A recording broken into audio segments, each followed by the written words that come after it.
How to lock your WhatsApp chats. Hey guys, welcome back to the channel. If you have been wondering how you can lock up your individual chats on WhatsApp, this is exactly how you do it. Follow these steps till the end to not mess up. So let's just get right into it. First step is to go over to WhatsApp and make sure that you're logged into your account. Then go over to the particular chat that you want to lock. So let's say if I want to lock this second chat right here, I can tap on it. And then once you are here, you can tap on the profile name or icon to go to chat settings.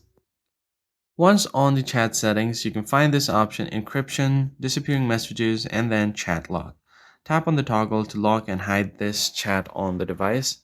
So basically, when you toggle this off on your face or fingerprint, you need to use your face or fingerprint for this chat to open and read notifications. Tap and continue. And now just provide your fingerprint or face ID. Once that is done, you should be good to go. Now the chat has been locked. If I go back here, the chat has been hidden and it's locked away. That's basically it, guys. If you found the tutorial helpful, hit the like button below and subscribe. I'll see you guys in the next one.